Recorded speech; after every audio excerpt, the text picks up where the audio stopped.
Este é, sem dúvida, um dos melhores problemas de matemática e mais belo que você vai ver aqui. Este é um problema de aplicação direta de conceitos matemáticos para a vida real e concreta. O que nós vamos fazer aqui será magnífico. Olha aqui esse problema. E atenção, este problema não é só de história. É também de história, mas não é só de história. Precisamos de conceitos matemáticos para nós conseguirmos resolver isto. Um pergaminho de papiro egípcio foi encontrado contendo 66,77% da quantidade original de carbono radioativo, nesse caso, o carbono 14. Qual é o faraó que reinava na altura em que este pergaminho foi encontrado? Vejamos que o que nós vamos fazer aqui é uma aplicação direta da matemática para conceitos que são aplicados principalmente na descoberta das idades dos fósseis. O que acontece é que uma determinada substância orgânica, após morta, a sua quantidade de carbono vai decaindo exponencialmente.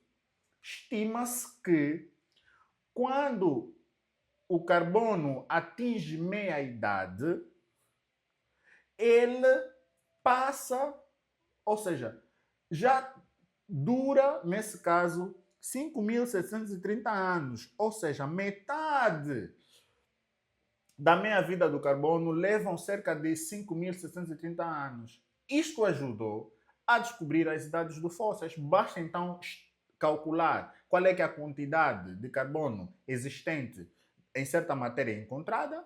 A partir desta estima feita, conseguimos identificar ou estimar exatamente qual é que é a idade desta tal matéria. É assim que os fósseis são descobertos, a existência de dinossauro e etc. Então, nós queremos saber qual é que é o faraó que reinou nessa época. Então, que é uma associação entre a durabilidade ou a quantidade de carbono que nós encontramos neste papiro com o tempo em que o faraó estava a reinar, ou qual é o faraó que reinou na altura. Vamos lá, sem alarmes, e vamos fazer aqui matemática como deve ser. Vamos lá. O que acontece? Nós temos aqui uma equação que é a equação que calcula o decaimento do carbono da seguinte forma. É um decaimento exponencial, que é a quantidade no tempo atual será igual à quantidade de carbono original, ou seja, nesse caso 100%, vezes menos a taxa de decaimento vezes o tempo que leva até essa tal quantidade atual, ou seja, o tempo que leva até o carbono atingir essa quantidade. Isto significa que a razão entre a quantidade atual com a quantidade original vai ser igual a exponencial de menos a taxa de decaimento vezes o tempo. E isso nos ajuda a fazer o quê? Nos ajuda a primeiro encontrar a taxa de decaimento, porque nós queremos saber quanto tempo levou até o carbono chegar a 66, nesse caso até o carbono chegar a 66,77. Quanto tempo levou? E depois é só fazer a subtração com a idade, com o tempo atual que nós estamos a considerar, nesse caso em 2025, fazer a subtração e saber qual é que é o faraó que reinou naquele ano. Então vamos lá. A taxa de decaimento. Nesse caso, nós temos, sabemos que quando o carbono atinge meia-idade, ele terá levado, este é um dado adquirido, né? É um dado adquirido após estudos, terá levado cerca de 5.730 anos. Perfeito, perfeito. Isto aqui é a magia da resolução deste exercício. Neste caso, 0,5, que é a taxa entre o tempo atual com a quantidade atual com a quantidade original, vai ser igual a exponencial de menos a taxa vezes levou quanto tempo até chegar 0,5 da quantidade do carbono, nesse caso metade, meia vida do carbono, levou 5.730 anos. E a partir daqui conseguimos encontrar a taxa de decaimento exponencial, a taxa de decaimento da quantidade de carbono em uma matéria ou substância orgânica após a morte. Então, nesse caso, aplicando aqui o logaritmo, 0,5 é metade, igual ao logaritmo exponencial de menos lambda, vezes 5.730. Logo, aplicando a propriedade do logaritmo, o logaritmo da divisão é igual à subtração dos logaritmos. Logaritmo da divisão é igual à subtração dos logaritmos. Então, teremos o seguinte. Logaritmo de 1 menos logaritmo de 2 igual. Aqui podemos passar este expoente como base, menos lambda 5.730 logaritmo natural da exponencial, ou de Euler. Logaritmo de Euler. O logaritmo de Euler significa que nós temos logaritmo natural, a base também é Euler. Logaritmo de um número. E este número também é a base do logaritmo, é igual a 1. E o logaritmo de 1? Logaritmo de 1 é igual a 0. Pronto. Então, o que é que sobra daqui? O que sobra daqui é logaritmo de 2 igual a lambda 5.730 somente. O que é que vai ser então a taxa? A taxa, atenção que esse menos vão cortar, a taxa será nada mais nada menos do que logaritmo natural de 2 dividido por 5.730. Perfeito! A partir daqui nós conseguimos encontrar a taxa. Atenção que a taxa já é constante para qualquer substância. Por quê? Porque meia-vida do carbono dura cerca de 5.730 anos. Ou seja, até o carbono chegar a essa meia-vida, 5.730 anos. Então a taxa vai ser sempre constante. Depois é só aplicar para o contexto que nós encontrarmos.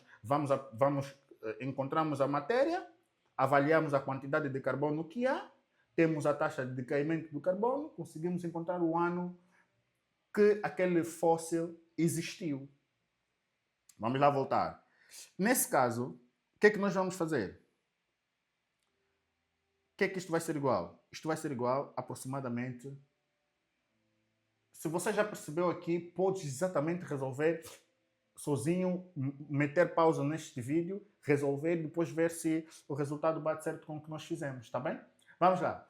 Isto aqui vai ser igual ao quê? Isto aqui vai ser igual, a taxa de decaimento será igual, pela calculadora, como é óbvio, a 0,0012097. Essa é a taxa de decaimento da quantidade de carbono com o andar do tempo, tá bem? Com o andar do tempo. Então, se nós já temos a taxa, vamos aplicar ao contexto que nós queremos. O que é que nós sabíamos? Sabíamos, evidentemente, que a relação entre o carbono atual, a quantidade de carbono atual com a quantidade de carbono inicial é igual, para o contexto que nós queremos, né?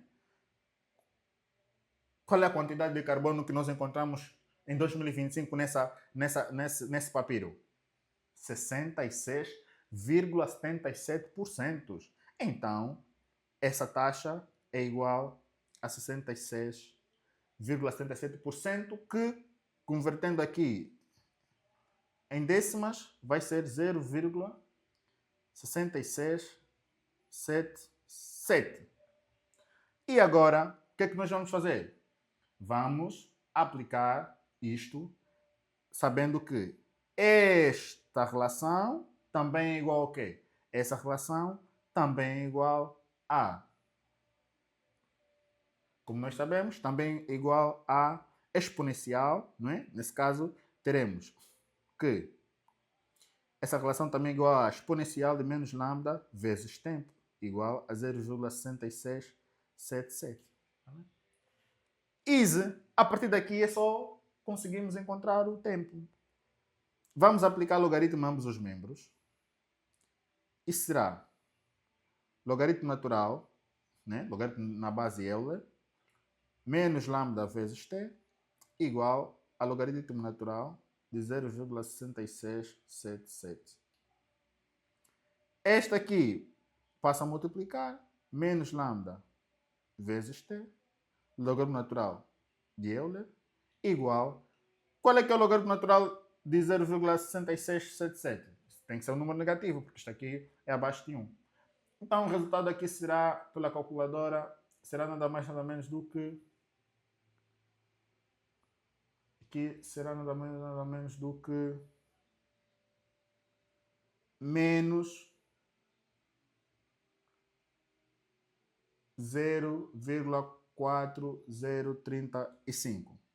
Qual é que é, então, aqui a taxa de caimento? Nós já calculamos a taxa de caimento. É 0,00012097. Prontos. Então, menos 0,00012097 vezes logaritmo natural de Euler é igual a 1, então posso não escrever. Apenas escrevo vezes o tempo, igual a menos 0,4035. E a partir daqui é só isolar o tempo. Olha aqui, magia. Atenção que estamos a trabalhar com valores aproximados. Isolando o tempo, menos 0,4035. Dividido por quê? Dividido por 0, menos 0,00012097. O que é que isso vai ser igual? Isto vai ser igual ao quê? É só dividirmos, né?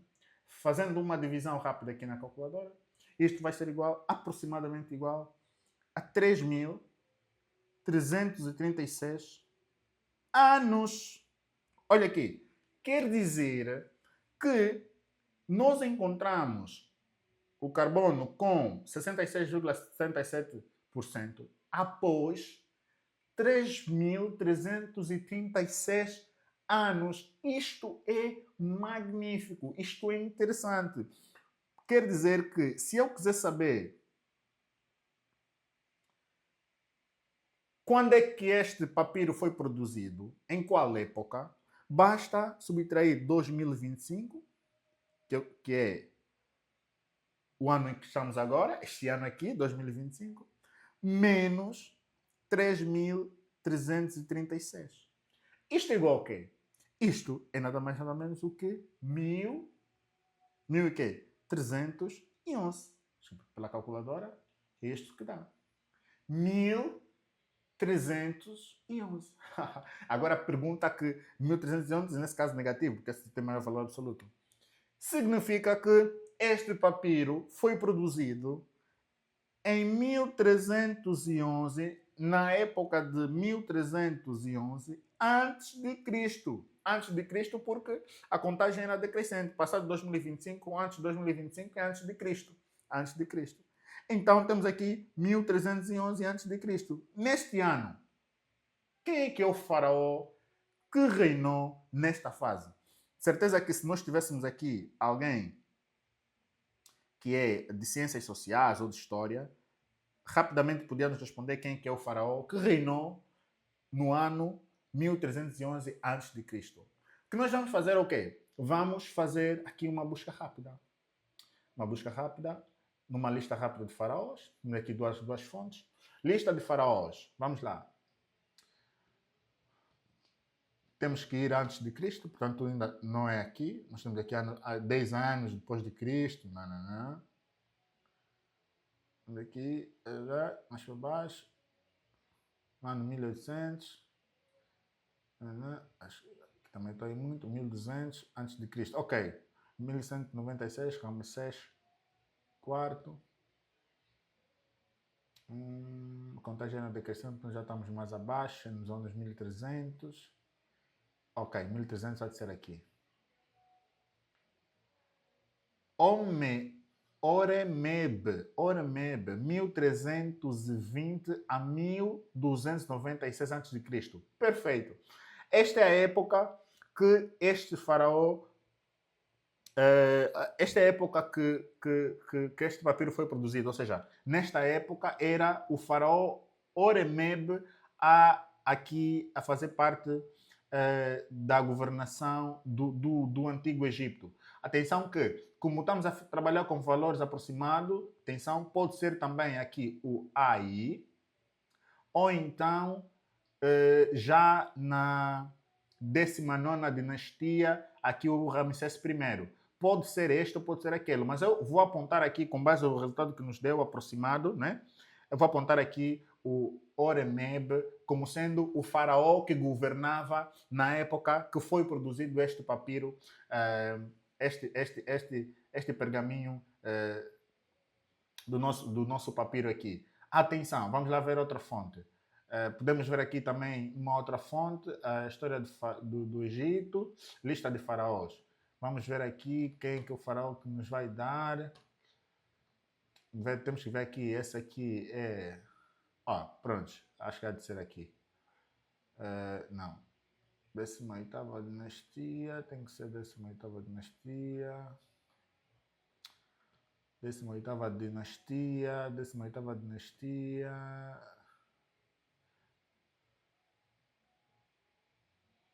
16ª, 18ª...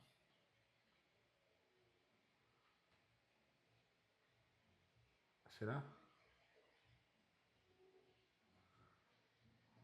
Horemheb, antes de Cristo. Vamos lá, será que já passou?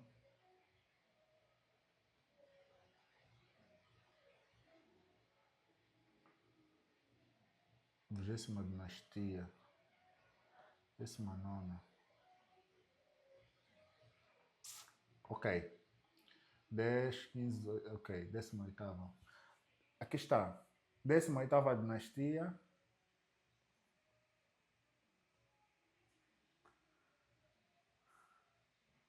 Há de ser dos últimos.